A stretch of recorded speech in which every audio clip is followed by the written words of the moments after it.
Marjorie Taylor Greene came to destroy Kamala Harris on live TV, but one video made her freeze, and one sentence changed everything. She brought fire. Kamala brought facts. What happened next? No one expected. Before we begin, hit that like button, subscribe, and drop your thoughts in the comments. Because when Kamala Harris gets cornered by Marjorie Taylor Greene on live TV and flips the room with one silent move, you won't believe what happens next. The studio lights flared bright. 2 chairs, 1 moderator, a crowd ready for sparks. Greene didn't wait. "You talk about justice, Kamala," she snapped. "But you sit behind policies that punish the middle class and protect criminals." Applause. Not full, but fierce. Harris didn't move. She didn't flinch. Just sat there, composed, observing. Greene leaned forward. "You say you fight for families, but the only thing rising under your watch is crime." Another round of applause, louder. Harris finally reached down and pulled a slim black folder from under her seat. She set it on the table between them. "Marjorie," she said, voice level, "I could answer with talking points." Or, she slowly opened the folder. A single sheet, a timestamp, a victim's name, and a quote. Projected behind them, "My son was saved by a youth program your party tried to defund." The audience fell silent. Greene blinked. Harris didn't press, because what Kamala pulled out next wasn't a report.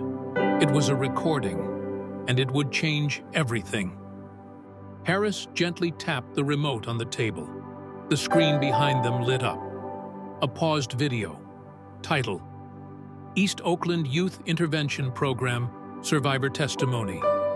She pressed play. A teenage boy appeared, nervous, shoulders tense. "I was 14. I had a gun in my backpack. That day I was supposed to jump someone. But instead, this lady from the outreach team sat me down. She didn't yell. She just said, 'You're smarter than the street wants you to believe.' That was the first time anyone told me that." The audience leaned in. "2 years later, I'm a certified welder. I pay rent. I haven't looked back." The screen faded. Silence. Greene shifted in her seat, mouth slightly open. She tried to speak. Harris cut her off. Not with volume, with precision. "That program was labeled woke waste in a bill your office co-sponsored." Gasps. Kamala slid a printed copy of the bill across the table. "You tried to erase his second chance before he even had it." Greene stared at the paper. No one clapped. Even the moderator looked unsure what to say. Harris sat back, calm. "This isn't about politics," she said. "It's about people." But Greene wasn't finished. And what she pulled out next surprised everyone. Greene squared her shoulders. "I came prepared too," she said, voice firmer now, masking the tension. She reached beneath her chair and pulled out a red binder. "Let's talk about your office's spending." She flipped it open and held up a color-coded chart. $12 million on community wellness initiatives, with 0 measurable outcomes. Tell me, Kamala, how many second chances can you buy with that kind of waste? There were claps this time, scattered, cautious. Kamala looked at the chart, then leaned forward slowly. "What's your source?" Greene smiled. "Senate report, June 2022. Harris nodded. "Did you read page 8? Greene blinked. The screen behind them updated. Highlighted text appeared.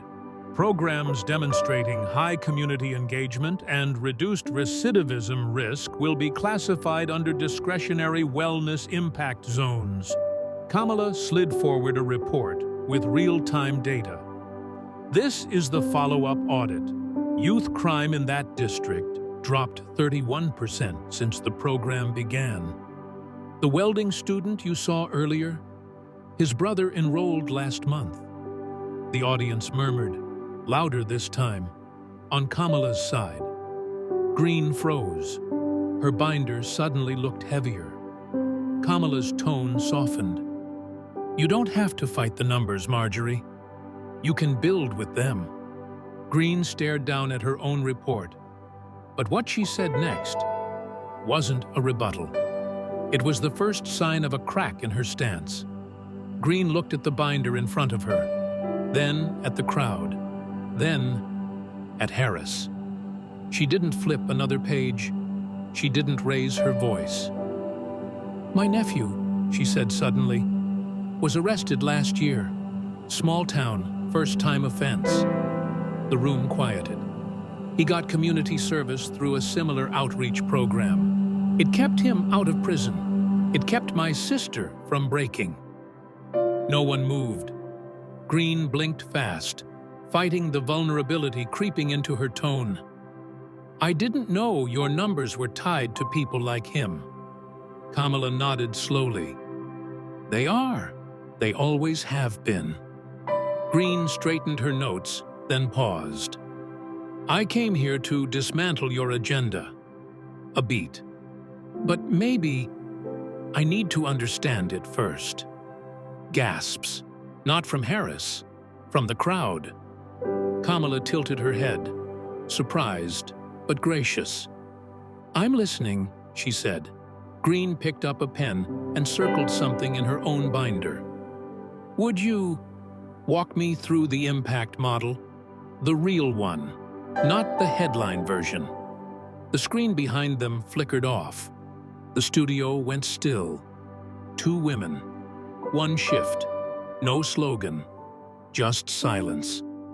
But would this moment survive the next news cycle? Or would it spark something the country hasn't seen in years? Political grace. The studio lights dimmed slightly as the tone settled into something new. Not confrontation, but curiosity. Harris pulled a small flash drive from her folder. This has our full pilot model, she said. Impact tracking, success metrics, budget efficiency by state. She handed it across the table. Greene hesitated, then took it. I'll read it, she said. Kamala smiled. If you want, I can walk your team through it. Greene nodded slowly. Walk me through it. A ripple moved through the audience. Cameras kept rolling. But for once, it didn't feel like television. It felt like something real. Harris leaned forward. Do you believe second chances work? Greene paused. Then, I believe first chances matter more. They both smiled. Genuine. Rare. The moderator leaned in. Would either of you support this as a bipartisan bill? Greene looked at the flash drive, then at Harris. If she brings the model, she turned to the crowd. I'll bring the votes.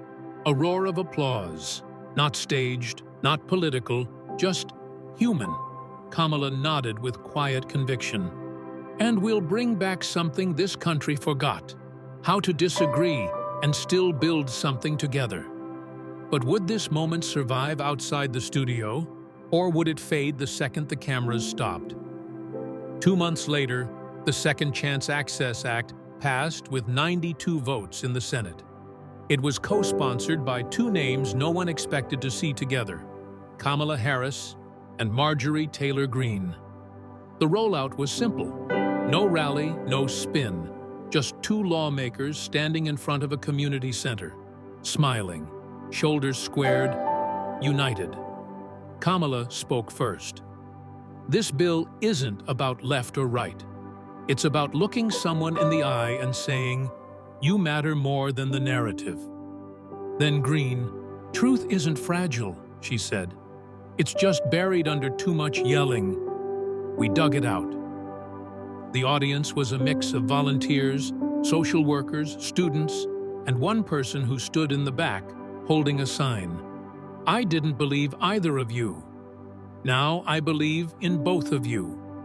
That photo became the face of the movement. On TikTok, unlikely alliance #Real Talk. Politics #Second Chance Bill. In a Georgia classroom, a young girl asked her teacher, "Can people really change their minds like that?" The teacher smiled. "They just did." And backstage, Harris turned to Greene with a quiet nod. "Not bad for a second debate." Greene grinned. "Let's make the third one about education. Now it's your turn. When the time comes to choose between ego and progress, which one will you vote for? Drop your thoughts in the comments. Like, subscribe, and share if you believe that real change begins when someone finally listens.